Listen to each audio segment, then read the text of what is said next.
Madhurag gold and diamonds, Madhurag building, Kannur road, Chakkarakal.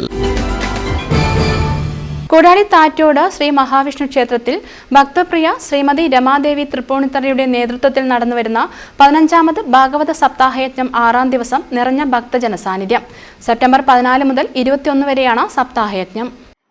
ഒരിക്കല് ഭഗവാൻ രുക്മിണി ദേവിയോട് കൂടിയിട്ട് ഇങ്ങനെ ഒന്നിച്ചിരുന്ന് നല്ല വർത്താനമൊക്കെ പറഞ്ഞ് നല്ല ഒരു സന്തോഷമായിട്ട് രണ്ടുപേരും കൂടെ അങ്ങനെ ഇരിക്കുന്ന സമയം കുറച്ചു നേരം ഭഗവാൻ ഇങ്ങനെ ദേവിയുടെ മുഖത്തേക്ക് നോക്കി എന്തിരുന്നു എന്നാണ്.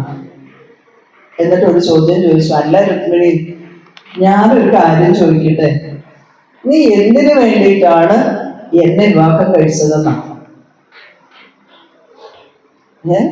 എന്ത് കണ്ടിട്ടാണ് എന്നെ വിവാഹം കഴിച്ചത്? എനിക്ക് എന്ത് ഗുണമുള്ളത് വിവാഹം കഴിക്കാൻ വേണ്ടിയിട്ട്? നിന്നെ വിവാഹം ആലോചിച്ച് വന്ന ശിശുപാലനോ അല്ലെങ്കിൽ മറ്റെത്രയോ രാജാക്കന്മാരും നിന്നെ കിട്ടാൻ വേണ്ടിയിട്ട് ഇങ്ങനെ നോക്കിയിരുന്നിരുന്നു. അവരെ ഒന്നും വിവാഹം കഴിക്കാതെ നീ എന്തിനു വേണ്ടിയിട്ടാണ് എന്നെ വിവാഹം കഴിച്ചത്? എനിക്കാണെങ്കിൽ സ്വന്തമായിട്ട് ഒരു നാടോ വീടോ ഒന്നും ഇല്ല. ആൾക്കാരെ ശത്രുക്കളെ ഒക്കെ ഭയന്നിട്ട് സമുദ്രത്തിന്റെ മധ്യത്തിലാണ് പോയിട്ട് താമസം. ക്ഷേത്രം തന്ത്രി തരണനെല്ലൂർ തെക്കിനിയടുത്ത് പത്മനാഭനുണ്ണി നമ്പൂതിരിപ്പാടിന്റെ അനുഗ്രഹ ആശിസ്സുകളോടെയാണ് പരിപാടി നടക്കുന്നത്. വിജ് ശർമ്മ ആലുവ, കണ്ണൻ ഗുരുവായൂർ, കുഞ്ഞിക്കണ്ണൻ തില്ലങ്കേരി തുടങ്ങിയവരാണ് സഹ ആചാര്യന്മാർ.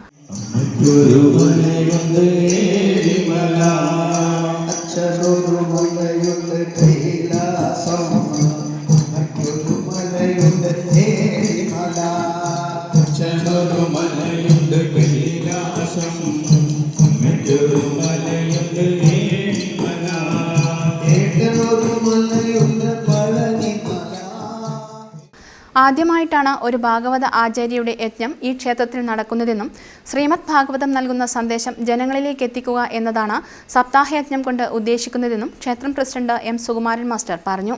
നമ്മുടെ ക്ഷേത്രം തന്ത്രി ബ്രഹ്മശ്രീ തരണനെല്ലൂർ തെക്കിനിയടുത്ത് പത്മനാഭൻ ഉണ്ണി നമ്പൂതിരിപ്പാടിന്റെ അനുഗ്രഹാശിസ്സുകളോടെയാണ് യജ്ഞം നടക്കുന്നത്. ഈ വർഷത്തെ ആചാര്യ ഭക്തപ്രിയ ശ്രീമതി രമാദേവി തൃപ്പൂണിത്തറ അവർകളാണ്. ആദ്യമായിട്ടാണ് ഒരു വനിത ക്ഷേത്രത്തിൽ യജ്ഞാചാര്യ സ്ഥാനം അലങ്കരിക്കുന്നത്.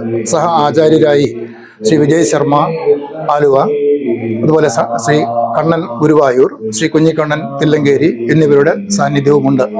ഈ കഴിഞ്ഞ ദിവസങ്ങളിലൊക്കെ ഭക്തജനങ്ങളുടെ നിറഞ്ഞ സാന്നിധ്യം ക്ഷേത്രത്തിൽ ഉണ്ടായിരുന്നു. കാലത്ത് വിഷ്ണു സഹസ്രനാമജപം, ശ്രീമദ് ഭാഗവത പാരായണം, പ്രഭാഷണം, പ്രസാദ ഊട്ട്, അഭീഷ്ട ഫലസിദ്ധി യജ്ഞം തുടങ്ങിയവയും നടന്നു. ഭാഗവത സപ്താഹയജ്ഞത്തിന്റെ ഭാഗമായി നടന്ന രുക്മിണി സ്വയംവര ഘോഷയാത്രയിൽ നിരവധി ഭക്തജനങ്ങളാണ് പങ്കെടുത്തത്. നാളെ ഞായറാഴ്ച ഭാഗവത യജ്ഞത്തിന് സമാപനമാകും.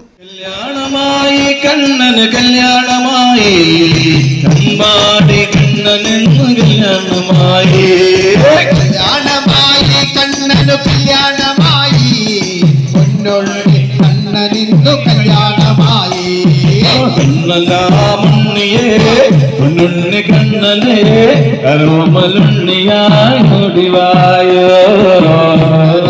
ഉണ്ണി കണ്ണനെ അരോമലുണ്ണിയായി ഓടിവായോ, മനസാചോരനായി മഞ്ജുള രൂപനായി. News bureau, Munderi. കരുതലിന്റെ സ്നേഹസ്പർശം. AKG memorial cooperative hospital, Kannur.